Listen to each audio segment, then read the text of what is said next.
Contrary to what you might believe, you are not broken for outgrowing a version of you that you once thought you would be, for outgrowing what once made sense. It's okay for things not to necessarily make sense anymore because you are ever evolving. You're listening to Make Up Your Mind. Here we help you figure out your passion, release the mindset blocks keeping you stuck, and take real action. But first, take about 2 seconds to subscribe to the show and leave me a really good review so you can keep getting more episodes. Get ready to finally make up your mind. Let's get started. Hey guys, welcome back to another episode of Make Up Your Mind. I'm your host, Jahleane. Happy Wednesday, and today we're getting into it with another episode all about what you should do when you feel like it's time to absolutely just switch gears and change careers in your 20s. You feel like a pivot is coming on. And let me tell you, you're not the only one. I've been seeing people all around between my personal life and my professional life and on social media, all talking about what it would be like to switch gears from what they've been working towards, which can seem very scary. You might seem very on the fence about it. And if this sounds like you, hopefully this episode will help you gain clarity in what you should actually be doing. I remember one of the most significant pivots I ever took in my personal life, and it was when I was in college. If you know me or if you've listened to this podcast before, you know that I was actually a biology major and also daughter of immigrants, daughter of Haitian immigrants at that. You know that if you're a child of immigrants, that you only have a couple career paths open to you. You can be a doctor, you can be a lawyer, or you can be an engineer. And that is practically it. Everything else is simply non-existent. So I remember I fell into one of those buckets easily. And I decided that as I went through college, I was going to be a biology major. Cool. Perfect. I get into biology, I start taking classes, and I just feel like I'm droning on. And I just accept that this isn't something that I'm truly going to be that passionate about. And I sort of accepted that no one really likes their careers. No one really is that passionate about what they're doing. And it wasn't until I had a torn ACL where I had to slow down and really think about my life did I realize, okay, no, some people actually do love what they're doing, and maybe that can be me too.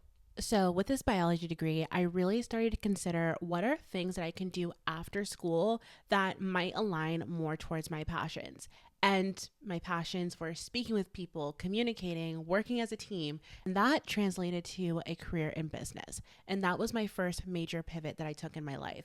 And it ended up serving me very well. I was a lot happier in my career, but it was difficult. Transparently, it really was, because you're going against norms, you're not going against a set career path, and you're taking a risk on what will bring you ultimate fulfillment.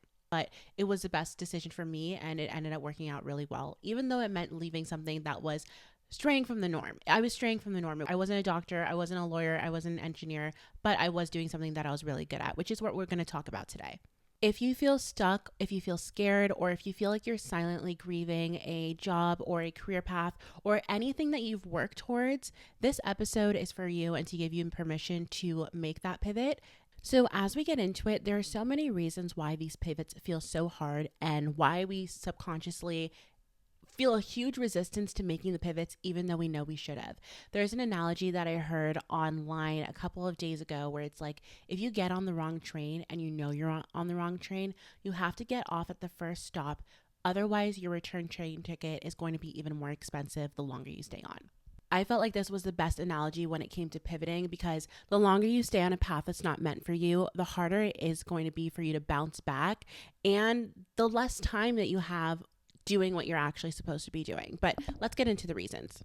Pivots feel hard first because there's a silent grief of the future that you had previously decided you were going to live. I was watching Past Lives for the first time the other day, and it's basically a movie about two people whose life circumstances brought them together, and because of life, once again, they can't be together and in love the way that they wanted to be, and you see them grieving the future that they could have had. They're grieving the future they could have had if they had made different choices, if one person hadn't moved, if one person had done this and or they hadn't done that, right? Our lives are a series of choices, and the choice for you to pursue a certain career or pursue a certain opportunity, when we decide to take a step back from that, we're grieving all the expectations that come from it. Earlier when I mentioned that biology wasn't just for me, it's easy to make that decision, but every time you make a pivot, and like I experienced in that moment, there's a grieving process of who I could have been if I had decided to be a doctor, the people I could have met, the salary I would have made, the stability I would have had, the prestige that comes from telling other people you're a doctor. In addition to that, it's hard to make these changes because of the comparison that comes. We are all human. We're going to compare ourselves to our classmates, to our peers, to our coworkers, right? We're always going to be comparing ourselves, which is why it's so much harder to stray away from the norm. As we get older, the only real benchmarks for success are what our peers are doing and external sources of validation, like making these prestigious lists or getting verified on Instagram or just having a promotion that says a specific title. So when we decide to deviate from this norm, we automatically start to compare ourselves to people who do seem a lot more on track. And this grief and the amalgamation of all these emotions keep us stuck. It keeps us from wanting to actually make the change we know we should be making. Another huge one is cultural and familial expectations, which I went through. I'm a daughter of Haitian immigrants. Like I said earlier, doctor, lawyer, engineer. If you're watching this, you probably fall into a very similar cultural background or familial background. When that is all you know, straying away from that is very difficult. In the very first episode of Make Up Your Mind, I talked a little bit about, cultural and familial expectations within the context of a study from Stanford that basically says that these are the main reasons why we don't go after what we want. This is why we don't have aligned careers, because our culture and our families tell us no. And of course, we seek their approval of the people who are around us and love us the most. So why wouldn't we do the things that they're telling us to do? In a lot of these dynamics, success is usually defined by stability and status instead of alignment. But to be fair, I do think a lot of times, even if you are aligned with a career, that doesn't necessarily mean that that career will make you a lot of money or will be stable. That's a risk that you take, but there are a lot of ways to make stability from unconventional careers, which I've gone through in other episodes. Within the new age of the internet and entrepreneurship and the rise of portfolio careers for Gen Z, there are so many different ways to build a stable and really aligned career for yourselves. But again, this is something that's new. This is something that older generations and parents just don't quite understand, but there's a huge emerging market for it. I think that all career decisions require risk, and if you do have a vision to do something or pursue something, no matter how you see it, all careers require some sort of risk. Another reason why career pivots can feel really hard to make is because there can be an internal fear of being perceived as lost or flaky, and also the internal sense of disappointment with what could have happened, what should have happened. Like I said, that lost timeline that we said goodbye to and how that could have played out. But the reality is about 50% of people who graduated with a college degree work in a field outside of the study of their degree. So you're actually in pretty good company. This is more common than you think. And if you're wondering if it is finally your time to pivot, there are a lot of different ways to figure out if it's time for you. The first indication that you're ready to pivot, maybe into a new workplace or into starting a creative project, whatever that might be, a change in your professional situation, is that you aren't dreaming about promotions anymore. You're dreaming about something else. You're dreaming about getting out. Your mental space is no longer energetically connected to exactly where you are. You constantly find yourself daydreaming about other opportunities and what you'd rather be doing. At the same time, you're envying people who might have that career that you really want to have, and you find yourself diving deep into how they got to where they wanted to be. Or maybe you're even finding yourself asking ChatGPT, how can I pivot from X career into Y career? Second is a physical symptom that you are ready to pivot. You feel so tired even after rest, which can be a symbol of chronic burnout or even resistance. Your body is so smart because when you subconsciously or consciously don't want to do something, it will start to create physiological barriers and physiological resistance to keep you from doing that specific task. So for example, sometimes I really don't want to post online, so I'll somehow get mysteriously tired and it's time to take a nap, or somehow it's time to clean my house. There are so many other things I suddenly have to do other than doing the thing I actually need to do. So those physiological symptoms will keep you from literally moving yourself forward where you are currently situated. But when it comes time to do something else, you don't feel those physiological symptoms. Next is that you feel emotionally flat when you speak about your job. and you really couldn't be bothered, or you just change the subject anytime someone else brings it up. You'd rather talk about literally anything else. It drains your energy. And on the flip side, you start to light up when people start to talk about things that you're actually interested in. If we go back to the physiological symptoms, you can literally feel it in your stomach when you are excited about something. And also, I would say here, go to someone who knows you really, really well, and they will tell you based off of how you speak about an opportunity or how you speak about something that you're interested in. They will tell you if you are meant to do that. They will probably know it before you even do, because you're going to naturally light up when you speak about it. At this point, we know exactly that we want to pivot, but we are feeling a little bit stuck when it comes to actually taking the jump to make the pivot that we'd like to have. I find that this is pretty much rooted in a couple of limiting beliefs about success that keep us from moving forward. The first is that you have to stick it out. I'm betting that you're probably someone who's very ambitious, you're high achieving, and you have been able to accomplish a lot of the things that you set your mind through, no matter how you felt, and you felt a commitment towards the things that you've started. Your career is something that you can change at any point in time. No one is forcing you to stay in a position to stay stuck. So there's a mental reframe we can use. Instead of you have to stick it out, you can think of it as sticking with something that isn't right, isn't commitment, it's avoidance. It's avoidance to what you actually should be doing, right? Like we were thinking about that train analogy, it's taking more and more stops on the train, and your return ticket's going to be even more expensive. Another reframe is changing your mind means that you failed. It means that you failed in your current career path, you're not good enough, and the people around you that you're comparing yourself to are better because they were able to stick it out longer. Wrong. And like I always say, there is no virtue in suffering. There is no virtue in pursuing something that you know isn't right for you.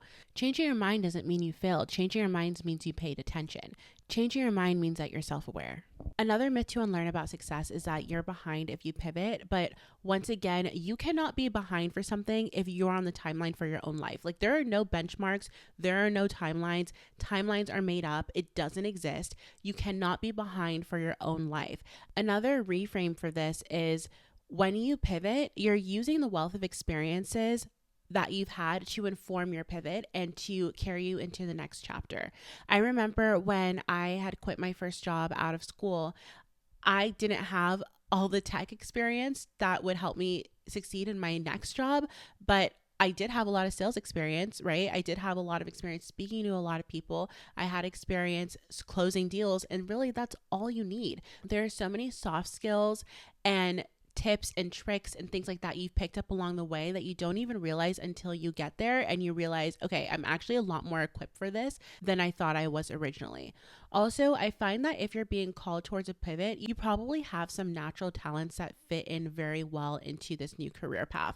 So for example, when I decided to build this media company, I was not a professional speaker, but I had past experiences selling, communicating with people, speaking in front of groups of people, right? Like you learn and you train for these things over time. It's not like you're starting from scratch. You just have to really zero in on all the experiences that you do have that can support that mental reframe, give you more confidence, and help you move forward. Overall, it's really important to normalize non-linear growth. I don't think anyone's career path besides our parents' generation really went from, starting as an analyst, then going to CEO of the exact same company, right? No, people are job hopping all the time now. People are starting new careers in their 30s, starting new careers in their 20s, and they're okay. Even if we look back at some of the most successful people, Vera Wing didn't start being a designer until I think her 40s. Oprah didn't become Oprah until she was in her 30s. The Kardashians, Kim Kardashian, I don't even think Keeping Up with the Kardashians started until Kim was like 28 or 32. I'll have to fact check that. But people are not having it all together in their 20s, and that doesn't mean you have to either.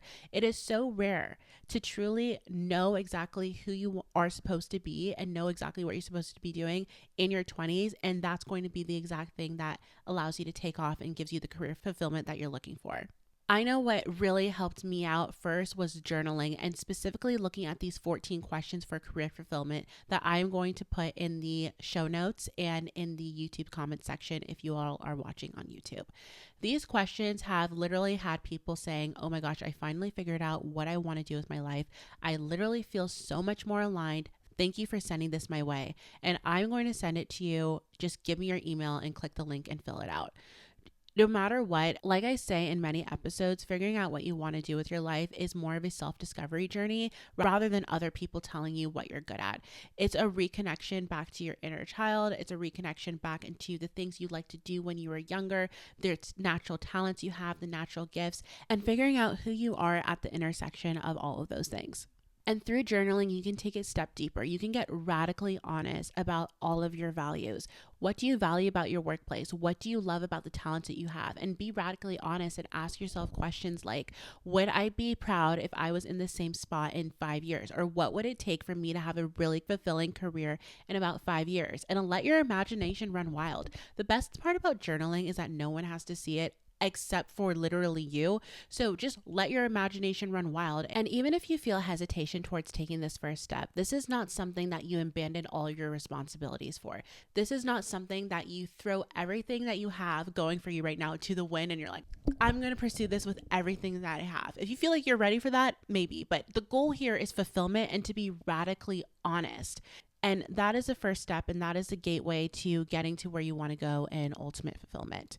And through that honesty, what you also might uncover is a level of shame, feeling like everyone else has it figured out. Why can't I have it figured out? I saw this quote the other day that was saying basically like even our parents are experiencing what it's like to be parents for the first time. They don't have it figured out, even though we look at them like they're experts.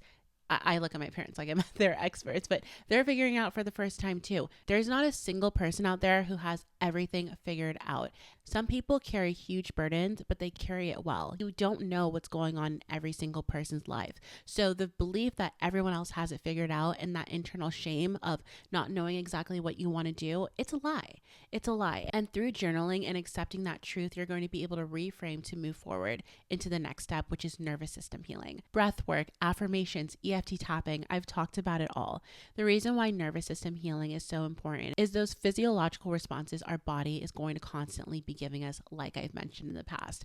If your subconscious is not on board with you pursuing a dream or even taking steps towards a dream or more alignment, you're going to find roadblocks at every single corner. It's important to really journal and get in tune with your body through tapping, which is my preferred favorite, or whatever modality works the best for you so that you can move forward and get the alignment and fulfillment that you'd like. You have to get to the point where your body trusts the dream too. And from there, that helps you move forward. Of course, we're not completely going to fry our nervous systems. There are ways to subtly nudge you into the direction of this pivot. I like to call it a series of micro pivots. So small things you can do. You can start to change your environment, start to network with new kinds of people who are in spaces that interest you, pique your interest a little bit, follow your curiosity, follow the breadcrumbs. You can start to volunteer places that sound interesting. You can freelance. You can join events, go on Eventbrite, Super Momos, like Luma, Partiful, so many events. And if you're in a city, there are probably people who are congregating and meeting in a specific area that interests you. Also, remember that clarity comes after curiosity. You don't have to have everything figured out. Of course, that's the purpose of this episode, right? We're pivoting, we're trying something new, but following that curiosity and following the breadcrumbs will lead you to clarity over long periods of time. Clarity also comes from using the tools that you already have, like the 14 question guides, which is a great starting point. And if you're ready to start really pitching yourself, taking a look at the pitch playbook or the LinkedIn playbook that I also have linked. And throughout all this self-discovery and putting yourself in new environments, you're going to start realizing, okay, these are the things that drain me. These are the things that energize me. This is something that makes me feel really excited. And this is something that makes me feel really proud. I remember when I was fulfilling my biology degree when I was in school, every time I had to step into a microbiome class, I wanted to pull my hair out. And I was also interning at a hospital, and it felt like those hours droned on. I was not fulfilled at all, but I did it because it felt like a sense of obligation. It wasn't until I looked at the activities that I did naturally, which was speaking to people, being a cheerleader, being in front of a camera, right? Things that I naturally gravitated to, did it translate to a career in business and ultimate fulfillment? The clues are right there. The breadcrumbs are right there. You just have to listen and be open to the change. And my final message to you to wrap up this episode is, contrary to what you might believe, you are not broken for outgrowing a version of you that you once thought you would be, for outgrowing what once made sense. It's okay for things not to necessarily make sense anymore because you are ever evolving. It's an evolution. It's not meant for you to stay stagnant in whatever area that makes the most sense for you. But for the purposes of this podcast and this channel and the work that I do, it is your career. But of course, like I said, there are lots of resources to get started. Definitely go ahead and download that guide in the show notes. Also, leave a review if this hits home, a 5-star review, so I can keep running my business and this could keep growing. The podcast can reach the people who it is meant to reach and who this will help most. And also, if you really do resonate, you can send me a DM on Instagram and tag me on your stories, and I will respond there. But next week, we are having a really awesome episode. We have someone who is a full-time model with a full-time 9-to-5, and we're going to talk about how she balances both and has landed amazing contracts and partnerships with Target, Hero Cosmetics, CeraVe, and more. But anyways, thanks for listening to Make Up Your Mind, and I will see you next week.